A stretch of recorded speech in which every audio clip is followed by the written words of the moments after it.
BNR golden diamonds తరుగు తక్కువ బంగారం ఎక్కువ ఇప్పుడు మన వైజాగ్లో.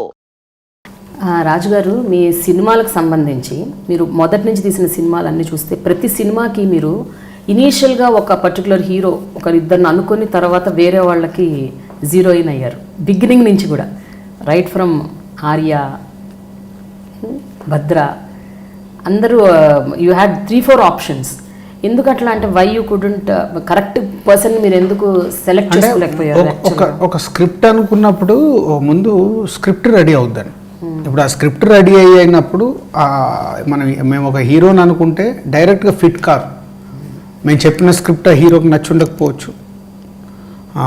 మేము అనుకున్న బాడీ లాంగ్వేజ్ ఆ హీరోకి కరెక్ట్ కాకపోవచ్చు. సో అలా ఒక స్క్రిప్ట్ ముందు రెడీ అయ్యాక హీరోని సెలెక్ట్ చేసుకోవాలి. సో అప్పుడు ఆప్షన్ ఈ హీరోకిన కాలేదనుకో ఈ హీరోకి వెళ్ళొచ్చు, హీరోకిన కాలేదనుకో హీరోకి వెళ్ళొచ్చు అనేది ఉంటుంది. పోతే ఇప్పుడు స్టార్స్తో సినిమా తీయాలన్నప్పుడు అలా చేయలేం. ఇప్పుడు దువ్వాడి జగన్నాథం ఉంది, ఇది పక్కా బన్నీ కోసం అనుకుంది, బన్నీకే రెడీ అయింది. దట్స్ వాట్ అంటే బిగినింగ్లో మాత్రం అట్లా ఉండేది కదా, యూ హ్యాడ్ ఆప్షన్స్. ఇప్పుడు సీతమ్మ వాకిట్లో సిరిమల్ల చెట్టు ఉంది, నిజంగా మహేష్ బాబు గారు వెంకటేష్ గారు లేకుంటే నేను అప్కమింగ్ హీరోస్తో తీయాలి. సో అట్లా డెఫినెట్ ఆప్షన్ ఉండాల్సింది ఒక స్క్రిప్ట్కి. సో స్క్రిప్ట్ రెడీ అయ్యాకే హీరో వస్తారు.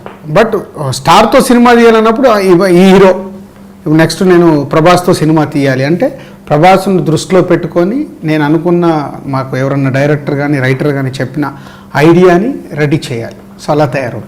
ఇనీషియల్గా ఆర్య సినిమా స్క్రిప్ట్తో మీరు వెళ్ళినప్పుడు అల్లు అరవింద్ గారు వాజ్ నాట్ దట్ అంటే సుముఖంగా లేరని విన్నాను ఆ స్క్రిప్ట్కి, కానీ అది బన్నీకి సూట్ అవుతుందో లేదో. బన్నీకి సూట్ అవుతుంది, బన్నీకి ఎప్పుడు ఆ కథ మీద డౌట్ లేదు. సెకండ్ హాఫ్ వెళ్తున్న విధానం మీద డౌట్ ఉండదు.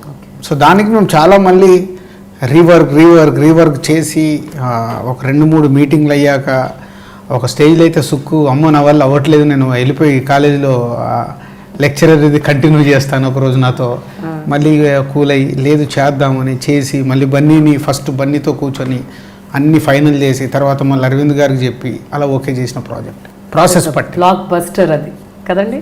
అయితే బొమ్మరిల్లు సినిమా టైంలో మీ డెసిషన్ ఎంత స్ట్రాంగ్ ఉండిందంటే ఆ రోజుల్లో ఆ స్క్రిప్ట్ వినగానే మీరు భాస్కర్తో చెప్పారంట కదా ఇది సిల్వర్ జూబ్లీ అని. అంటే అంత స్ట్రాంగ్ అంత గట్టి ఎట్లా ఉంటుందంటే మీకు that is the initial stages of your life. అంటే కెరియర్ మీరు అప్పుడే మొదలు పెట్టారు, 2 సినిమాలు అయినాయి, 4th ఫిల్మ్. Fourth film. అంటే అదేనండి, కొన్ని సోల్ ఆఫ్ ద ఫిలిమ్స్ మనం కనెక్ట్ అవుతే తెలుస్తుంది అనేది నా ఫీలింగ్. సో మాకు అదే పని కదా. సో మీరు ఇంటర్వ్యూ చేస్తున్నారు, సో రాజుగారిని ఎలా ఇంటర్వ్యూ చేయాలంటే మీకు ఒకటి ఉంటుంది కదా, చిరంజీవి గారిని చేయాలంటే ఒకటి ఉంటుంది కదా. మాది అంతే, ఒక కథ అనుకుంటున్నప్పుడు ఏంటి దీంట్లో ఈ సినిమా ఎందుకు ఆడాలి, సో ఇది ఎందుకు నచ్చచ్చు, సో దీంట్లో ఏం చేస్తే సూపర్ హిట్ అవుద్ది అనేది మాకు అదే ప్రాసెస్. బట్ పోను తర్వాత అదే డైరెక్టర్స్తో మీరు మళ్ళీ సినిమాలు చేసినప్పుడు చాలా అవి ఆడలేదు. అంతేందుకు వాసు గారి సినిమా మీరు ఆయనతో దిల్ నుంచి మీరు ట్రావెల్ అయ్యారు, వాసు గారి సినిమాలు ఏవి ఆడలేదు మీ బ్యానర్లో. అలాగే హరిశంకర్ గారిది ఇప్పుడు Duvvada Jagannadham I'm sure this is going to a big hit. But అంత ప్రీవియస్ ఫిలిం ఆడలేదు రామయ్య వస్తావయ్య. మరి మీరు ఏ గట్ ఫీలింగ్ ఉంటుంది మీకు అదే డైరెక్టర్తో మళ్ళీ సినిమా తీయాలని? ఆ డైరెక్టర్ ఆల్రెడీ మీకు ఒక ఫ్లాప్ ఇచ్చారు. నేను ఇందాక మీకు చెప్పాను కదా, ఒక సినిమా ఫ్లాప్ అయిందంటే ఒక డైరెక్టర్ వల్లనే ఫ్లాప్ అవ్వదు. సో అందరము సెలెక్ట్ చేసుకుంటున్నాం సినిమాని, ఓన్లీ ఒక డైరెక్టర్దే తప్పు కాదు. సో నేను సెలెక్ట్ చేసుకున్న ఒక ప్రొడ్యూసర్గా ఇప్పుడు నా దగ్గరకు ఒక డైరెక్టర్ ఇప్పుడు హరీష్ శంకర్ రామయ్య వస్తావయ్య చేయాలనుకున్నప్పుడు తన గబ్బర్ సింగ్ లాంటి సినిమా ఉంది, ఎన్టీఆర్ ఓకే అన్నాడు, ఏ ప్రొడ్యూసర్తోనే చేయొచ్చుగా. ఎన్టీఆర్ హరీష్ శంకర్ ఆ సినిమాకి నేను కావాలని నాకు ఫోన్ చేస్తే నేను వెళ్ళాను, వాళ్ళిద్దరు కూర్చొని నాకు ఫోన్ చేశారు, ఒకసారి రా అంటే నేను వెళ్తే ఇద్దరు కూర్చున్నారు, నెక్స్ట్ మా సినిమా ప్రొడ్యూసర్ నువ్వు అన్నారు. సో నన్ను ఎందుకు కోరుకున్నారు, రాజన్న అయితే మనం ముగ్గురం కలిస్తే బాగుంటుంది ట్రావెల్. అలా ట్రావెల్ మొదలై ఏదో కథ అనుకొని ఏదో కథకి వెళ్ళి తప్పు చేశాం. అంటే డైరెక్టర్ హరీష్ శంకర్కి ఎంత రెస్పాన్సిబిలిటీ ఉందో ఆ కథ ఎంచుకున్న నాకు అంతే ఉంది, ఆ సినిమాలో యాక్ట్ చేసిన నా హీరోకి అంతే ఉంది. సో మేము అందరం అనుకుంటేనే ఆ సినిమా తయారైంది, లేకుంటే రెడీ కాదు. సో ఒక సినిమాకి ముగ్గురు వెరీ ఇంపార్టెంట్. సో అలా అనుకున్నప్పుడు సో రామయ్య వస్తావని నేను హరీష్ శంకర్కి రుద్దేసి నేను వదిలేలేను, ఆ తప్పులో నా రెస్పాన్సిబిలిటీ ఉంది. కాబట్టి సుబ్రహ్మణ్యం ఫర్ సేల్ చేసాము, సక్సెస్ కొట్టాము, మళ్ళీ ఇప్పుడు దువ్వాడి జగన్నాథ్ చేస్తాం. వెరీ అంటే ఇటువంటివన్నీ వింటుంటే ఏమనిపిస్తుంది అంటే మీకు కథ సెకండరీ, ముందు మనుషులు ప్రైమరీ లాగా అనిపిస్తుంది. అంటే మనుషులతో మీరు ట్రావెల్ అవుతారు, ఆ వ్యక్తుల్లో మీకు ఏదో పాయింట్ నచ్చుతుంది, వాళ్ళ యాటిట్యూడ్ నచ్చచ్చు, వాళ్ళ క్యారెక్టర్ నచ్చచ్చు, ఐ డోంట్ నో. లేకపోతే ఇన్నేళ్ళు ఓకే, మీరు మన దువాడ జగన్నాథం థియేట్రికల్ ట్రైలర్లో మీతో వర్క్ చేసిన డైరెక్టర్స్ అందరినీ పిలిచారు, దానికి కారణం ఏంటండి? ఒక్కరు కూడా వదిలిపెట్టకుండా. అంటే మీకు ఫ్లాప్స్ ఇచ్చిన డైరెక్టర్స్ని కూడా మీరు అంటే అదేనండి, నేను ఇప్పుడు 25 సినిమాల్లో సక్సెస్ ఫెయిల్యూర్తో నాకు సంబంధమే లేదు. మేము పని చేసుకుంటూ ఇక్కడ వరకు వచ్చాం, పని చేస్తూ ఇంకా ముందుకు వెళ్ళాలి. ఆ సక్సెస్ ఆ ఫెయిల్యూరో ఇంపార్టెంట్ కాదనేది నా ఉద్దేశం. So we are first human being, అందరం మనుషులం. సక్సెస్ ఫెయిల్యూర్ అనేది ఎవరి టాలెంట్తో వాళ్ళకు వస్తుంది.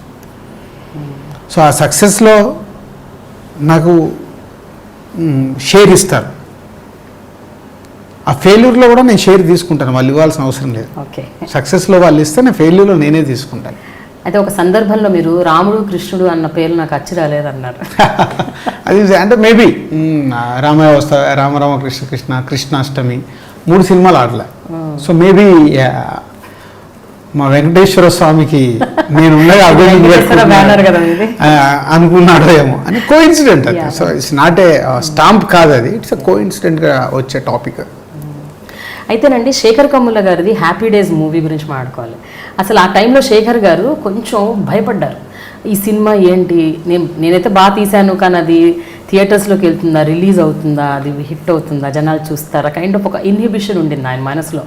మీకు ఆయన ఆ సినిమాతో ఆయన మీ దగ్గరకు వచ్చినప్పుడు what was your immediate reaction ఇనిషియల్గా చూడ? యాక్చువల్ అది మా ఎడిటర్ అప్పుడు నా అన్ని సినిమాలకు మార్తాండ్ వెంకటేష్ గారు ఎడిటర్ ఫోన్ చేసి, సరే ఇట్లా శేఖర్ కమ్ముల గారు అంటే యాక్చువల్ ఆనంద్ సినిమా నాకు చూపించాలని చాలా ట్రై చేశారు, కానీ అప్పుడు ఆర్య అయ్యాక నేను భద్రా బొమ్మరిల్లు స్క్రిప్ట్ వర్క్లో ఉండడం వల్ల నేను వెళ్ళలేకపోయాను, అలా మిస్ అయ్యాము ఆ సినిమా.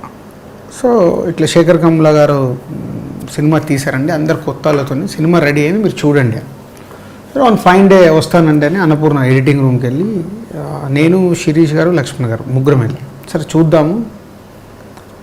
ఫస్ట్ హాఫ్ చూసాం, భలే ఉన్నాయి మూమెంట్స్ అన్నీ బాగున్నాయి అనుకున్నాం. సెకండ్ హాఫ్ చూసాము, ఇంకా ముగ్గురం మేము మాట్లాడుకోలేదు, స్ప్లిట్ అయిపోయి వెంకటేష్ గారు నేను ఫోన్ చేస్తానండి అని వెళ్ళిపోయాక నెక్స్ట్ డే మార్నింగ్ ఆఫీస్లో కూర్చున్నప్పుడు శిరీష్ గారు, లక్ష్మణ్ గారి దాని గురించి నేను చెప్తానని చెప్పి వాళ్ళ ఫీలింగ్ తీసుకున్నాను, అందరం ఒకటే పాయింట్ మీద ఉన్నాం.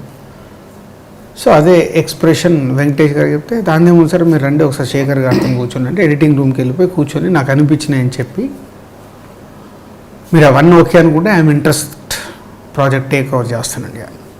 సో వాళ్ళు, సో నేను వచ్చి అందరు కొత్తలతో తీసిన టేక్ ఓవర్ చేసిన, they are also is a came positive, అలా డీల్ చేసి అక్కడి నుంచి రికార్డింగ్ ఏంటి, ఆ ట్రిమ్మింగ్ ఏంటి, ప్రమోషన్ ఏంటి, అవన్నీ నేను హ్యాండ్ ఓవర్ చేసుకున్నాను.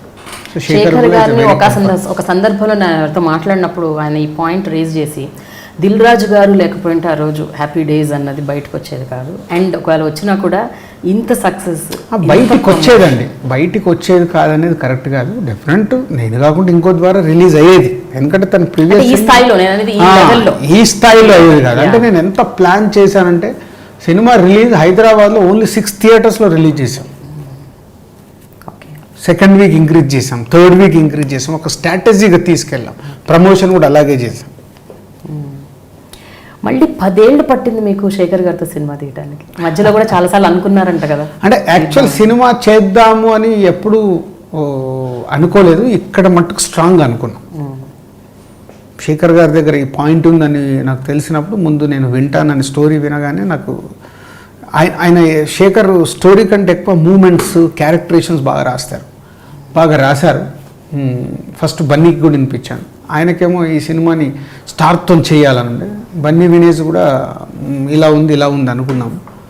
నాకు తెలియకుండానే మహేష్ బాబు గారు కూడా విన్నారు, రామ్ చరణ్ విన్నాడు. అందరికీ కథలో ఏదో బాగుంది కానీ స్టార్ట్ చేసే సినిమా కాదు అది. శేఖర్ గారికి ఏంటంటే స్టార్తో చేయాలని ఉండే.